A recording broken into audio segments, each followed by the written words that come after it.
The moment I stepped inside the historic home, I felt an overwhelming sense of belonging. The walls, adorned with time-worn photographs and relics from generations past, whispered stories of my family's legacy. This house was not merely a structure, it was a sanctuary that had sheltered my ancestors for decades.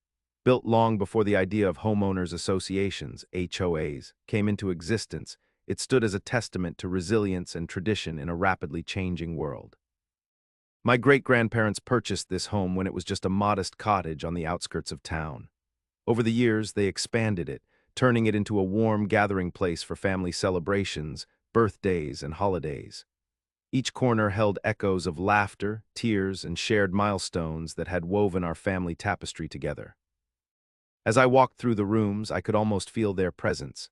My grandmother's gentle laughter in the kitchen, my grandfather's wise words lingering in the living room where he used to share stories by the fireplace. The house was more than just a home. It was a symbol of endurance against the tide of modernity that sought to erase history. The neighborhood transformed around it. Cookie-cutter homes emerged, each bearing the same bland architecture as if crafted from an assembly line. Yet amidst this uniformity stood my family's home, proud and defiant, a reminder of what once was. Before I moved back in, the community had already started to lose its character due to the influence of the HOA, which formed in response to increasing development pressures. The association began implementing restrictive guidelines that seemed to prioritize aesthetics over heritage. But my family's home remained untouched by these regulations, rooted firmly in its history and significance. Little did I know that this deep connection would soon become a battleground for something far greater than myself. The new HOA president, eager to modernize the community and push forward her vision for a perfect neighborhood, saw my ancestral home as an obstacle. Her ambition turned oppressive as she claimed my house no longer fit her idea of modern community standards. A place that had been a cherished part of our lives for generations was suddenly deemed unworthy. As tensions rose, I could hardly believe that anyone would dare challenge the integrity of a home that represented so much more than mere bricks and mortar. I felt a surge of determination rising within me, a fierce protectiveness for my family's legacy. This was not just about real estate, it was about history, identity, and standing firm against unwarranted aggression. Little did they know that beneath the surface of an average homeowner lived a tenacious spirit ready to fight back for what was rightfully ours. As I began to settle into the rhythms of life in my beloved home, the winds of change swept through the community. The newly elected HOA president, Patricia Emery, had an ambitious agenda that aimed to reshape our neighborhood into what she deemed a modern oasis. With her sharp business acumen and an insatiable desire for control, she envisioned a community that conformed to her ideals: sleek lines, uniform facades, and an overarching sense of order that stifled individuality. Patricia was not just another HOA figure. She was a force to be reckoned with. Her vision included a sprawling new clubhouse and pool designed to attract potential buyers and elevate property values. To her, my historic home was nothing more than an eyesore, a relic of the past that clashed with her polished dreams. With almost military precision, she targeted properties that didn't fit her mold, and my family's home quickly became the focal point of her campaign for modernization. One day, as I sifted through old family photographs in the living room, I received an ominous legal notice from the HOA. The language was as harsh as it was bewildering. My home was declared illegally built, despite its existence long before any HOA regulations were established. They demanded I hand over my land to make way for their new clubhouse. The audacity of it left me reeling. How could they possibly claim ownership over something that had been in my family for generations? Patricia's justification hinged upon her interpretation of modern community standards, a vague set of guidelines she had concocted with little regard for history or sentimentality. To her, homes like mine were merely obstacles on the path toward a supposedly improved community. She painted herself as a champion of progress while disregarding the rich tapestry of stories embedded within each brick and beam of my house. What followed were intimidation tactics straight out of a playbook, designed to break down even the most resilient spirits.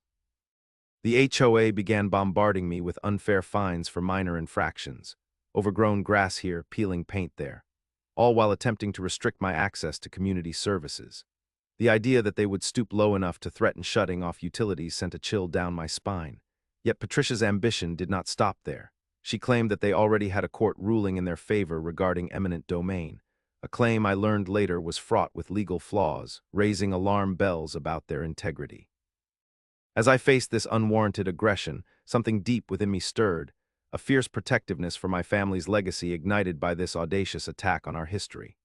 Little did Patricia know that beneath the surface of a seemingly average homeowner lay an unyielding spirit ready to confront this injustice head-on. It was an ordinary afternoon when the envelope arrived, its stark white exterior contrasting sharply with the warm tones of my historic home. As I opened it, a sense of dread washed over me. The letterhead bore the insignia of the HOA, and the words within were as chilling as they were unexpected. They claimed that my home, which had stood for decades and been cherished by my family, was illegally built. I could hardly fathom the absurdity of their assertion. This house had existed long before any of their regulations came into play.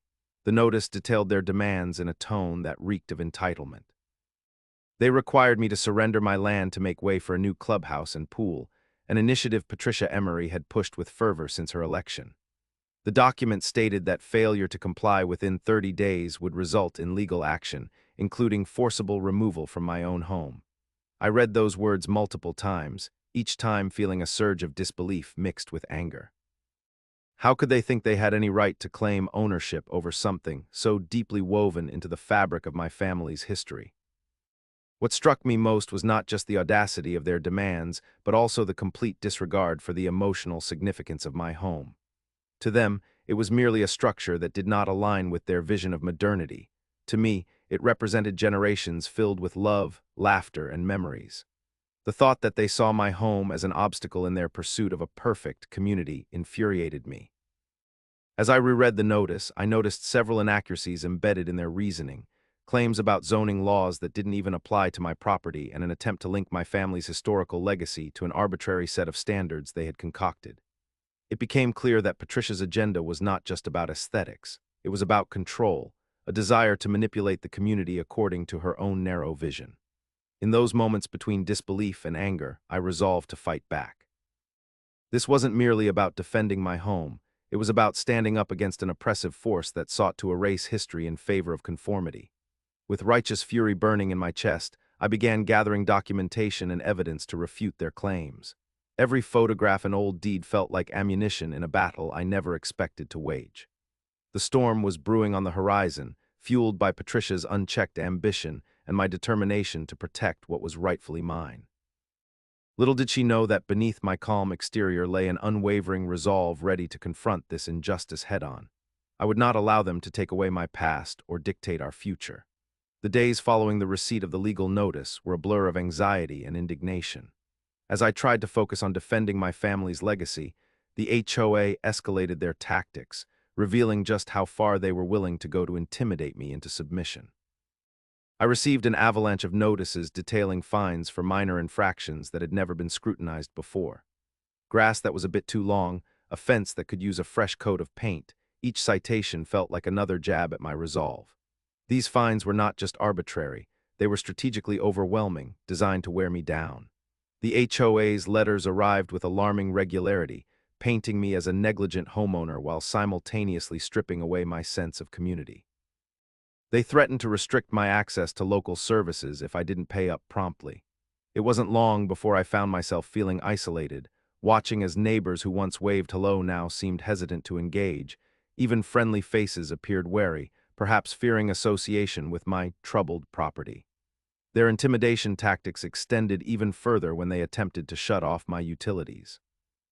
A knock on the door one fateful afternoon revealed a representative from the utility company, armed with paperwork that indicated no further service would be provided pending compliance with HOA regulations. The notion that my electricity and water could be cut off over a battle for historical preservation felt surreal. It was an unthinkable tactic aimed squarely at undermining my stability and sense of security in my own home. Despite these relentless blows, I remained steadfast in my determination not to yield. Yet the pressure mounted daily as I balanced feelings of anger and injustice with everyday responsibilities. Patricia Emery's influence within the community had transformed what should have been a sanctuary into a battleground, where I was expected to fight simply for the right to live in my home without fear or coercion. Each morning brought updates from persistent neighbors who had become the unwitting eyes and ears of the HOA, a bitter reminder that privacy was slipping through my fingers. Conversations about properties under scrutiny swirled around me like gossip in a small town. It became evident that Patricia had turned many of our neighbors into unwitting allies in her quest for compliance. I knew I needed to channel this mounting frustration into action. The more aggressive their approach became, the clearer it became why they targeted me specifically. They saw a vulnerability where there was none. The heartwarming memories stored within these walls fueled my resolve. This wasn't merely about a house, but about preserving our family history against an oppressive force masked in modernity. In those quiet moments alone in my home, surrounded by generations, worth of stories and heritage, I vowed not only to fight back, but also to ensure no one else would face such intimidation again. With every letter delivered by the HOA, every unfair fine imposed upon me, my determination grew stronger. This conflict would be met with resistance worthy of the legacy they sought to erase. After days of enduring the HOA's relentless barrage of intimidation tactics, I received yet another unsettling document that would further ignite my determination to fight back. This time, it was a court order that the HOA claimed validated their actions against me. The moment I laid eyes on it, skepticism kicked in. Everything felt off about this supposedly official ruling. The document was poorly formatted, riddled with typographical errors that made it look more like a hastily crafted template than a legitimate court order. Legal jargon was thrown around clumsily, and there were inconsistencies in details I knew to be critical. For instance, it referenced a case number that didn't match any filings I could find in public records. My heart raced as I realized that the HOA was attempting to pass off this shoddy paperwork as an authoritative judgment. I scrutinized the language further. It claimed that the court had ruled in favor of the HOA's right to seize my land under eminent domain, a claim that sent waves of disbelief coursing through me. How could they justify taking my home based on such flimsy grounds? The judge supposedly presiding over this alleged case was not someone whose name rang any bells in my legal circles, nor did it match anyone known for handling such matters. Armed with my own legal background and connections, I decided to dig deeper. I contacted colleagues and former clerks from my father's office, seeking their assistance in uncovering the truth behind this supposed court ruling. As we began our investigation, it became apparent that Patricia Emery and her board had created an intricate web of deception. Not only had they forged key elements within the order, but they also intended to use this counterfeit document as leverage against me. Every conversation revealed more layers of deceit. Neighbors began sharing what they'd heard about Patricia's dubious dealings and how she had tried to manipulate others into compliance through fear tactics disguised as legal authority. It was clear now, this wasn't merely about my home. It was part of a larger pattern designed to assert control over those who dared to defy her vision for the community. Determined not to let them succeed, I took a proactive approach by gathering evidence of their fraudulence. Every email exchange, every piece of correspondence from the HOA became vital pieces in building my defense against their attacks. With each revelation about their illegal maneuvers, I felt empowered rather than defeated. I meticulously compiled the facts and evidence surrounding the fake court order and prepared myself for what would come next, confronting Patricia and her allies with irrefutable proof of their misconduct. Funny how the right knowledge at the right time changes everything, just like how subscribing to this channel might just prepare you for a battle you didn't see coming. Now, back to the showdown with the HOA. The storm brewing within me transformed into a fierce resolve. These bullies had underestimated not only my connection to this home, but also my willingness to fight back against their threats and manipulation. Fueled by righteous indignation and bolstered by an unwavering commitment to justice, I was ready to turn the tables on them once and for all. They thought they could intimidate me into submission, but instead they had awakened a sleeping giant determined to defend both my family's legacy and every other homeowner facing similar oppression in our community. With the HOA's relentless tactics pushing me further into a corner, it became abundantly clear that I needed more than just determination to fight back. I needed expert legal support. The pivotal moment came when I decided to reach out to influential attorneys who could navigate the complexities of this situation and provide the guidance necessary to challenge the HOA effectively. My first call was to one of my father's former clerks, a sharp-minded attorney named Julia Reynolds, who had spent years working alongside him on constitutional cases. I remembered her fierce advocacy for property rights and her unwavering commitment to justice. She was someone I knew could help expose the HOA's corruption. As soon as she picked up, I shared my story, detailing the intimidation tactics, the fraudulent court order, and my growing concern for my family home. Her response was immediate and supportive. She offered to meet with me to review the documents and devise a strategy. In the days that followed, Julia arrived at my home equipped with expertise and a keen eye for detail. Together, we sifted through the barrage of letters from the HOA, dissecting their claims and identifying legal inconsistencies that could be exploited. With each conversation, I felt a renewed sense of hope, bolstered by her confidence in our ability to confront Patricia Emery and her board. Realizing that we would need additional firepower, Julia suggested we enlist other constitutional law experts who specialized in property rights and eminent domain cases. We quickly assembled a team of formidable attorneys whose collective experience spanned decades. Their reputation in the legal community was unparalleled, and knowing I had access to such expertise was both empowering and reassuring. One evening, as we gathered for a strategy session at my home, it felt surreal to be surrounded by these brilliant minds discussing my case as if it were a landmark legal battle. They examined the fraudulent court order in detail, pointing out discrepancies that I had initially glossed over, the improper formatting, missing signatures, and references to laws that didn't apply in our jurisdiction. Each revelation added fuel to my determination. It was apparent that the HOA's actions were not just unethical but potentially criminal. As we developed a comprehensive plan to counter the HOA's aggressive tactics, I felt a surge of adrenaline coursing through me. We would not only challenge the legitimacy of their claims, but expose their bullying as well. With Julia leading the charge, we prepared for a multifaceted approach, filing an official complaint against the HOA while simultaneously gathering evidence from other homeowners who might have faced similar intimidation.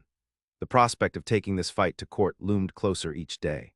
Armed with irrefutable evidence and reinforced by an army of legal experts, I felt ready to confront Patricia Emery and her board not just for myself, but for every homeowner who had been bullied into silence. This battle was no longer merely about preserving my family's legacy. It had transformed into a fight for justice against an oppressive regime masquerading as a community association. As I gathered my thoughts before our first court appearance, I remembered every story embedded within these walls, the laughter, the tears, and the resilience that had been passed down through generations. Those memories fueled my resolve as I prepared to stand against an unjust system determined to protect its power at any cost. We would show them that this fight would not be won through intimidation, but through unwavering determination and legal acumen. As the preparations for the legal battle intensified, it became clear that taking the case to court was not just a strategic decision, it was a necessity. We had amassed a wealth of evidence against the HOA's unethical practices, and it was time to escalate our efforts beyond mere complaints and negotiations. The moment felt monumental, charged with the weight of history and the urgency of justice. Julia Reynolds, my lead attorney, was instrumental in formulating our approach. During one of our many late-night strategy sessions, she laid out a plan that emphasized the legal precedents we could invoke to challenge the HOA's actions effectively. My home wasn't just a personal bastion. It was a historical landmark burdened with untold stories and a legacy worth fighting for. It represented the resistance against oppression masquerading as community improvement. With each passing day, we refined our arguments, focusing on the illegalities embedded in Patricia Emery's campaign against me. Julia insisted that we frame the case not merely as an issue of property rights, but as a violation of fundamental constitutional principles. Specifically, my right to due process and protection from unlawful seizure of property. She explained that eminent domain should never be used to further the interests of a private organization under the guise of community enhancement. As the days turned into weeks, our confidence grew. We filed our complaint in the state's highest court, and I felt an electric charge coursing through me. This was no longer just about defending my home. It had become a pivotal stand against an unjust system that threatened not only my family, but also others who might find themselves in similar predicaments. On the morning of our court appearance, I arrived early, walking into the imposing courthouse filled with a mix of anxiety and determination. The building loomed large, echoing the significance of what lay ahead. I took a deep breath as I stepped inside, reminding myself that every inch of this space resonated with countless battles fought for justice. Julia and our team briefed me one last time before we entered the courtroom. They emphasized that our objective was not just to win, but to shine a light on the HOA's corrupt practices and set a precedent for future homeowners facing similar violations. We were ready to present irrefutable evidence: the shoddy court order, testimonies from neighbors about intimidation tactics, and legal analyses that exposed the HOA's blatant disregard for constitutional law. As we settled into our seats, I could see Patricia Emery across the room, flanked by her legal team looking supremely confident. But beneath that facade, I sensed vulnerability. She knew we had uncovered her schemes. Our paths were irrevocably crossed in this battle for justice. With each witness we called and each piece of evidence introduced, I felt my resolve strengthen. This fight was rooted in more than just defense. It was about reclaiming agency in the face of oppression. The courtroom echoed with truths desperately needing to be heard, and I was more than prepared to ensure those truths would prevail. The stakes were high, but I wasn't merely fighting for my right to stay in my home. I was fighting to protect the integrity of every homeowner confronted with bullying tactics cloaked in authority. As the proceedings began, I couldn't help but feel that this was my moment, not just to defend my legacy, but to pave a new path for justice within our community. The courtroom buzzed with an electric tension as I sat alongside my legal team, waiting for the judge to enter. This was the moment we had fought for, where every sleepless night and every ounce of courage was about to be put to the test. The air felt thick with anticipation, not just for my case, but for the symbol it had become, a stand against urban oppression masquerading as community improvement. When the judge finally entered, a hush fell over the room. Clad in a dark robe, he carried the weight of his position and a sense of gravitas that heightened everyone's sense of importance. I could feel my heart pounding as he took his seat, prepared to deliver a verdict that could shake the very foundations of our home and neighborhood. The proceedings began with each attorney laying out their arguments. Julia Reynolds stood tall and composed as she presented our case, methodically revealing the fabric of lies woven together by Patricia Emery and her board. Evidence was unveiled piece by piece: photos of the fraudulent court order, testimonies from outraged neighbors, and legal precedents that had been ignored by the HOA's agents when enforcing their dubious policies. As Julia spoke passionately about the entitlement issues and constitutional rights involved, I couldn't help but feel empowered. Each point drilled home the reality that not only my home was at stake, but also the integrity of countless other homeowners who could fall victim to similar abuses. I watched as murmurs spread through the courtroom, feeling a swell of solidarity from onlookers who had gathered to witness this legal battle. Then came the moment of reckoning. The judge took a deep breath before addressing us directly. He began by acknowledging that this case raised critical questions about the use of eminent domain and what defines a legitimate public interest. In a few short statements, he dismantled the HOA's arguments one by one, exposing their manipulative tactics and lack of ethical grounding. Finally, with gravity in his tone, he declared that the HOA's actions were illegal and unconstitutional. His ruling overturned their claim to eminent domain over my property and imposed fines on them for their fraudulent behavior and harassment tactics. A sense of disbelief washed over me. Relief surged through my veins, followed by an overwhelming gratitude for everyone who had supported me in this fight. As I sat there, tears of joy brimming in my eyes, I looked around at my legal team, now smiling at one another in triumph. We had not only emerged victorious, but had also set a precedent that would embolden others in similar situations to fight against wrongful authority. The implications of the verdict reverberated throughout the room as whispers turned into applause. It became clear that we were not just winning justice for myself, but igniting a movement within our community. The burden that had weighed heavily on me began to lift. I felt lightened by an emerging sense of possibility. As I stepped out of the courtroom, a wave of support greeted me from neighbors who came hoping to witness a turning point in our shared fight against unfairness and bullying tactics under the guise of governance. In that moment, I resolved to ensure this victory resonated beyond my specific situation, to advocate for all homeowners threatened by unjust practices moving forward. The world outside awaited us with renewed hope. This wasn't simply about keeping my house anymore. It was about restoring dignity and integrity to our community as we defended our rights against those who sought to oppress us. The moment the verdict was announced, a ripple of disbelief turned into a wave of excitement throughout the courtroom. As the news spread beyond the walls of the courthouse, it ignited a firestorm of reaction within the community. Neighbors who had silently watched my battle against the HOA suddenly found their voices, their expressions shifting from suspicion to solidarity. Within days, gatherings sprang up in backyards and community parks, where residents exchanged stories of their own harrowing encounters with Patricia Emery and her board. It became clear that many had faced similar intimidation tactics, unjust fines, arbitrary restrictions, and threats that loomed like dark clouds over their homes. The sense of camaraderie was palpable as people began to realize they were not alone in this fight for justice. At a particularly charged meeting organized at the local community center, residents gathered to discuss the implications of my court victory. Fueled by anger and a newfound determination, former supporters of the HOA began to voice their discontent. The atmosphere buzzed with empowerment as individuals shared their experiences with fear and oppression under Emery's reign. They spoke passionately about how the board had manipulated rules and regulations to serve their own interests rather than those of the community. As I listened to my neighbors recount their stories, I felt a swell of pride mixed with something deeper, an urgency to act. The tide was turning. People were ready to reclaim their community from the clutches of an oppressive HOA. Fueled by this momentum, I stood up to address everyone in attendance, sharing my gratitude for their support and emphasizing that our victory was just the beginning. The conversation quickly shifted from mere grievances to action plans. Ideas flowed freely as residents brainstormed ways to challenge the HOA's authority. A petition began circulating that called for an emergency meeting where we could hold the board accountable for its actions and demand transparency in future dealings. The energy in the room was electric.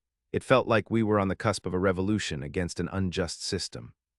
Word of our uprising spread beyond our neighborhood, attracting attention from local media outlets eager to cover what had suddenly transformed from a personal legal battle into a full-fledged community revolt. Journalists began interviewing residents about their experiences with the HOA, framing our struggle not just as individual homeowners, but as part of a larger narrative against systemic injustice. As days turned into weeks, momentum built rapidly. The pressure on Patricia Emery and her board grew unbearable. Mounting opposition forced them into the public eye where their actions could no longer operate in secrecy. Finally, a formal meeting was scheduled, where community members would gather to demand accountability and vote on whether or not to remove HOA leadership entirely. The day arrived for that critical meeting, and it felt like a watershed moment for our neighborhood. I stood at the front of the crowd alongside other devoted supporters as we voiced our collective outrage against those who had tried to bully us into submission. Our resolve hardened with each passing moment. We were no longer just fighting for one house, but for every homeowner's right to live freely within their own community. As we cast our votes and voices rose in unison against corruption, I realized this wasn't merely about my personal victory anymore. It was about restoring dignity and integrity to every resident who had been subjected to unfair tactics and manipulation. Together, we were shaping a new vision for our neighborhood, one rooted in transparency, respect, and unity. The future was ours to reclaim, and we were determined to ensure that no one would ever face such injustice again under any guise again. The aftermath of the community revolt was swift and transformative. In the days following the court's ruling, the atmosphere within our neighborhood shifted dramatically. Residents who once felt isolated and powerless began to band together, emboldened by our victory against the HOA. The energy was palpable as people expressed their anger and frustration over how they had been treated by Patricia Emery and her board. At a town hall meeting that soon followed, I stood before a packed room filled with familiar faces, neighbors who had become friends through this shared struggle. The discussion quickly turned to holding the HOA accountable. Fueled by a collective sense of injustice, residents began drafting a petition to remove the entire board, outlining their misconduct and demanding transparency in future governance. As signatures piled up, the mood grew increasingly defiant. It became clear that Patricia's reign of terror would not go unchallenged any longer. Residents recounted their own stories of intimidation, fines levied for trivial infractions, threats to evict them from their homes, and manipulative tactics designed to instill fear. These testimonials resonated deeply within the community, transforming individual grievances into a unified front. The movement gained traction fast as word spread beyond our neighborhood boundaries. Local media outlets picked up on our story, showcasing how one individual's fight had sparked a revolution against an unjust system. Interviews with residents highlighted widespread dissatisfaction with the HOA's practices and painted a picture of a community rising up against oppression. As momentum built, we organized a formal meeting where all homeowners could voice their concerns directly to the board members. The tension was palpable. Many residents were eager for confrontation, while others were anxious about what might happen next. On the evening of the meeting, people filled every available seat in the community center. There was an energy in the air that felt almost electric. When Patricia Emery arrived, flanked by her fellow board members, it was clear that she was taken aback by the sheer number of residents present. As I stood at the front of the room alongside my legal team, I could see her attempt to maintain an air of confidence crumble under the weight of our collective scrutiny. One by one, homeowners took turns speaking out against her leadership, each story adding fuel to our cause as they detailed how they had been bullied into submission by her tactics. As emotions ran high and voices rose in solidarity, it became evident that this gathering marked a turning point for our community. In response to mounting pressure and public outrage, Patricia attempted to defend her actions but failed to provide satisfactory explanations or justifications for her oppressive methods. The crowd erupted in dissent. Chants echoed through the hall demanding accountability for years of misconduct. When it came time to vote on whether to remove her and her board from power completely, there was no hesitation among residents. The results were overwhelmingly in favor of removing them from their positions, a decision met with cheers that reverberated throughout the building. In that moment, we reclaimed our community from those who had tried to control us through fear and manipulation. With Patricia Emery and her cohort ousted from leadership and permanently barred from holding any future positions within local associations, we felt as though we had taken back not only our homes, but also our dignity. As I left that meeting surrounded by neighbors who had become allies in this fight for justice, I realized that what began as a personal struggle had transformed into a profound community awakening, a testament to what can happen when individuals unite against corruption and demand respect for their rights. The new chapter ahead promised hope for all homeowners determined not just to live peacefully, but also collaboratively within a community built on trust and integrity. The legal victory not only secured my historic home, but also transformed the very fabric of our community. As the dust settled from the intense confrontation with the HOA, it became clear that this fight had sparked a profound change, empowering homeowners who had long felt marginalized and intimidated. The ruling served as a beacon of hope, illuminating the path toward justice and accountability in our neighborhood. In the weeks that followed, I witnessed a palpable shift in community dynamics. Residents who had once kept their heads down began to engage actively in discussions about governance and their rights as homeowners. No longer were they afraid of speaking out against injustices. Instead, they felt a new sense of agency that empowered them to stand up against any form of oppression. It was inspiring to see neighbors forming committees and hosting forums to educate each other about property rights and HOA regulations, fostering a collective resilience that hadn't existed before. Families started coming together for regular meetings, where we shared knowledge and strategies to ensure that no one would face intimidation again. We created a network of support that included legal resources, mediation options, and advocacy training. This newfound solidarity was rooted in shared experiences. Many residents recounted their own battles with the HOA's bullying tactics, and together we vowed to safeguard our community from any future abuses. As the former board members faced the consequences of their actions, permanent barring from holding positions of authority, a wave of relief washed over the neighborhood. The absence of Patricia Emery and her cohort marked not just the end of an era defined by fear, but the beginning of a new chapter characterized by transparency and respect for residents' rights. The atmosphere was charged with optimism as we began to envision a future where homeowners could collaborate on community projects without fear of retribution. The local media continued to cover our story, framing it as a landmark case in the fight against unjust HOA practices. Our victory resonated far beyond our neighborhood, inspiring other communities facing similar challenges to rise up against oppressive governance. I received messages from homeowners across the region who expressed gratitude for bringing attention to these issues, grateful for a battle won that gave them hope in their own struggles. Reflecting on this journey, I realized that our fight was never just about preserving one home. It was about restoring dignity and rights for all homeowners. The legal victory had become a catalyst for change, one that empowered individuals to reclaim their voices and demand accountability from those entrusted with leadership. As I walked through the neighborhood in the days after our triumph, I felt an overwhelming sense of pride and belonging. Children played freely in yards, families gathered for barbecues, and laughter echoed throughout the streets, a stark contrast to the tension that once loomed over us. This transformation underscored that when individuals unite against corruption, they can reshape their destinies. Our collective legacy now included not only the preservation of my family's historic home, but also a community resolute in its determination to uphold justice and integrity. Knowing we had forged this path together filled me with hope. It was clear that we would not allow fear or intimidation to define us ever again. Together, we had created a powerful example of resilience, one that would empower future generations to protect their homes and advocate for their rights within a united community.